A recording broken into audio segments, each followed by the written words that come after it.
उसका सपना यही था जी भाई मैं आज़ाद रहूं, आज़ादी से रहूं, किसी की गुलामी ना करूं। कि माँ का वो लाडला दुलारा चला गया, पिता की आंखों का तारा चला गया, खेलते थे बच्चे वो गोटियाँ चली गई, छोटी सी बेटी की दो चोटियाँ चली गई, आपके लिए तो एक इंसान गया है साहिब, मेरे परिवार की तो रोटियाँ चली गई। मुझे तोड़ने ना वनमाली, उस पथ पर तुम देना फेंक, मातृभूमि पर शीश चढ़ाने जिस पथ जाएं वे रने। कोई भी सरकार आए, किसी की भी पार्टी के आए, लेकिन किसान मजदूर को इतना तंग ना करे कि उन्हें कुर्बानियां देनी पड़े। अकेला बेटा था घर के अंदर, एक बहन है, माँ के आंसू थम नहीं रहे हैं अब तक, जब से मैं उनके पास बैठी हूँ अब तक वो चल रहे हैं। तो रोटियाँ तो उस परिवार की जाती है जिस परिवार का लाल जाता है, सरकार का कुछ नहीं बिगड़ता। 13 महीने आज हमारे साथ हुआ, इतना कामी लड़का आपको कहीं नहीं मिलेगा। क्या करे कि है सदर नदी की धारा जिसमें सब बह जाया करे हैं, कुछ लोग तो ऐसे हैं जो इतिहास रचाया करे हैं, और वो इतिहास रचाने का काम पाई की धरती तो उठ के बाइया जय डुलने कराया है। मेरे बेटे के लिए बहुत कुछ किया, सारा काम का दिल की गहराई से धन्यवाद करते हैं। खेतीबाड़ी हरियाणा देखने वाले भाई सारे दर्शकों ने राम राम भाई। किसान और किसानी थी लड़ते लड़ते भाई अजय डुल पाई भाई शहीद हो गए थे। किसानी ने बचाने खातर, अन्न बचाने खातर भाई लड़ाई थी भाई। अर्जुन ने गया गांव में, आज गांव पाई में भाई शहीद किसान अजय डुल पाई की प्रतिमा का अनावरण किया गया। तो एक बहन भी हमारे साथ मौजूद है भाई, इससे भी थोड़ी बातचीत कर लें। राम राम बेबे। राम राम भाई जी। ये नाम है बेबे? रीमन भाई जी। रिमन है। रिमन के कहना चाहोगे बेबे से अजय डुल पाई की प्रतिमा का अनावरण किया गया के और के कार्यक्रम पहले बताए थे? देखिए कार्यक्रम तो ये है भाई कि जिस गांव में भाई ने जन्म लिया उस गांव का जो नाम है पूरे देश स्तर पर, राष्ट्रीय स्तर पर मैं कहूँगी एकदम तो चमकाया है, और न्यू बताया है कि आका की लड़ाई में न्यूते नहीं दिए जा कर, अपनी जिम्मेदारी समझ के आए जा कर है। भाई ने वाला इन जमा सार्थक करी है, क्या करे कि है सदर नदी की धारा जिसमें सब बह जाया करे हैं, कुछ लोग तो ऐसे हैं जो इतिहास रचाया करे हैं, और वो इतिहास रचाने का काम पाई की धरती तो उठ के बाइया जय डुलने कराया है। और कहने में भी आ कर है कि जिस तरीका से आज़ादी का आज पर्व आप एक तरफ मनाने लग रहे हैं, दूसरी तरफ अपने जो भाई किसान आंदोलन में कह लिया, जो राष्ट्रीय आंदोलन चला था अपना 15 अगस्त 1947 की बात कह लो, उन्हें याद करते हुए 750 के लगभग हमने किसान आंदोलन में हमारे भाई खोए हैं। उसके साथ साथ पाई की धरती के आसपास के 3 गाँव में थे, हमने 5 साथी उस आंदोलन में खोए, लगभग 4400 साथी हमने आज़ादी की लड़ाई में खोए हैं। तो और सिर्फ मैं इतना ये कहना चाहूँ कि माँ का वो लाडला दुलारा चला गया, पिता की आंखों का तारा चला गया, खेलते थे बच्चे वो गोटियाँ चली गई, छोटी सी बेटी की 2 चोटियाँ चली गई, आपके लिए तो एक इंसान गया है साहिब, मेरे परिवार की तो रोटियाँ चली गई। क्योंकि जब एक जाता जिस तरीके से 19 साल का भाई अजय चला गया, अकेला बेटा था घर के अंदर, एक बहन है, माँ के आंसू थम नहीं रहे हैं अब तक, जब से मैं उनके पास बैठी हूँ अब तक वो चल रहे हैं।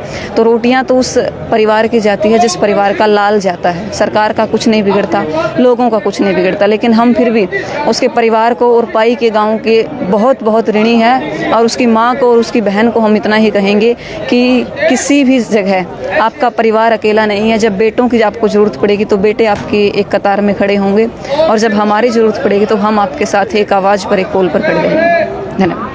तो भाई खबर ने ज़्यादा से ज़्यादा शेयर जरूर कर दियो, लाइक करियो, शेयर करियो। क्यों उसके मम्मी पापा भाई 2 शब्द पूछ लें भाई, किस जो अजय डुल पाई है भाई। नमस्कार जी। नमस्कार। क्या नाम है जी? जयपाल है जी। जयपाल जी, अजय डुल पाई भाई के बनना चाहते थे, के सपना था उसका? उसका सपना यही था जी भाई मैं आज़ाद रहूं, आज़ादी से रहूं, किसी की गुलामी ना करूं। यो जी जदों पिपली होया था नहीं हरियाणा, इसका प्रधान बनाया था पुंडरीक का। बिल्कुल। जद के बाद तो उसने शौक यही हो रही थी जी, और हमारे लिए बहुत अच्छा लड़का था जी, काम सारे करे करता। उसका खाली टाइम में फिर ये ले गाँव में फिरना है, बस सबके सहायता करनी, यो कार्य था जिसका, सबके लिए ठीक था जी। तो भाई किस जी हमारे लिए बहुत कुछ किया जी, मेरे बेटे के लिए बहुत कुछ किया, हम सारा काम का दिल की गहराई से धन्यवाद करते हैं जी, हम इस काम के शुक्रगुजार हैं जी। तो आज मौका पे देखने लग रहे भाई किसान नेता, बड़े बड़े किसान नेता मौजूद हैं। एक और भाई है, उसका और पूछ लिया, थोड़ी जानकारी ले लिया अजय डुल पाई के बारे में। राम राम भाई। ये नाम है भाई का? भाई रणबीर भाई। रणबीर जी, क्या कहना चाहोगे? आज पूरा गाँव इकट्ठा हो गया, शहीद किसान अजय डुल पाई की प्रतिमा का अनावरण कर रहे हैं। भाई सब मैं अजय के बारे में कहना चाहूँगा, क्योंकि 13 महीने अजय हमारे साथ हुआ, इतना कामी लड़का आपको कहीं नहीं मिलेगा, और पूरा गांव के सहयोग से अजय उसकी मूर्ति का अनावरण किया गया है। और बस यही कहना चाहेंगे भाई। तो मौका पे और भी किसान नेता देखने लग रहे थे, हम मौका पे और भी किसान नेता पहुँचे हैं, उनसे भी बातचीत जरूर करांगे। श्री गुरुनाम जी सहारण जिला अध्यक्ष कैथल। अब पूरा हरियाणा पंजाब से आ रहे हैं। भारतीय किसान नौजवानी अभिमन्यु कौर भाई आने लग रहे हैं, गुरनाम चढ़ोनी जी आ रहे हैं, रतन मान जी आ रहे हैं, रवि आज़ाद जी आ रहे हैं, उगरा से आ रहे हैं, और भी संयुक्त किसान मोर्चा के जो भी बड़े नेता हैं सारे आ रहे हैं। रीमन नैन बहन आ रही है। मैं कहना चाह रहा हूँ भाई, ये झंडे तिरंगा फैलाना अच्छी बात है, लेकिन जो सच्चाई है उससे दूर नहीं जाना चाहिए। किसान मजदूर की दशा सबको पता है। कोई भी सरकार आए, किसी की भी पार्टी के आए, लेकिन किसान मजदूर को इतना तंग ना करे कि उन्हें कुर्बानियां देनी पड़े। मुझे तोड़ ले ना वनमाली, उस पथ पर तुम देना फेंक, मातृभूमि पर शीश चढ़ाने जिस पथ जाए वीर अनेक। हमारी क्रांतिकारी भूमि पाई और आसपास के गांव जिन्होंने 5 शहीद दिए हैं हमें, इस भूमि पर, इस पूरे गांव पर, गांव की कमेटी पर, हर युवा पर, हर माता पर और शहीद भाई अजय की माता पर हम गर्व करते हैं और उनको ये विश्वास दिलाते हैं कि अजय भाई, उन्होंने अपनी शहादत देकर जो अमर हुए हैं वो हमारे दिलों में हमेशा भगत सिंह की तरह बसते रहेंगे। और आपके लिए आप लोग हमको अपना बेटा बेटी समझे और जब भी कहीं जरूरत हो हमें याद करें, हम आपको आपके साथ में खड़े मिलेंगे।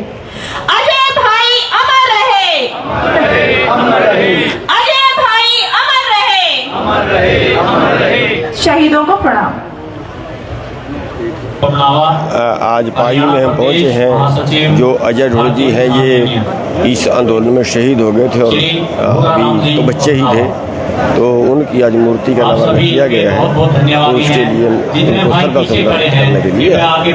देखिए, आज़ादी का महोत्सव जरूर मनाना चाहिए, पर उसके साथ साथ सरकारों का सबसे बड़ा फर्ज ये भी बनता है कि 75 साल में हम सबको रोटी नहीं दे पाए। आज 22 करोड़ हमारे लोग हमारे देश में रोज भूखे सोते हैं, ये राष्ट्र सरकार का ही एक आंकड़ा है। तो उस चीज़ पे असमानता जो है उस पर जरूर ध्यान देना चाहिए। जो गौवें के बारे में, गौ की बेकदरी और आज दवाई नहीं मिल पा रही, समस्या बढ़ती जा रही है। हमने ये पहले बेनती कर चुके हैं, मांग कर चुके हैं सरकार से कि एक तो सरकार जो है वो दवाई बिल्कुल फ्री करे और युद्ध स्तर पे काम करे, और जो गायें पालतू हैं और वो जो है वो बीमारी से बची नहीं है, उन किसानों को मुआवजा दें, और जो बाहर घूम रही हैं तो उनको लिए जो गौ सेवक हैं उन सभी से आम जनमानस से अनुरोध है कि उनकी सेवा करें, उनको दवाई दें और गौशालाओं में जो है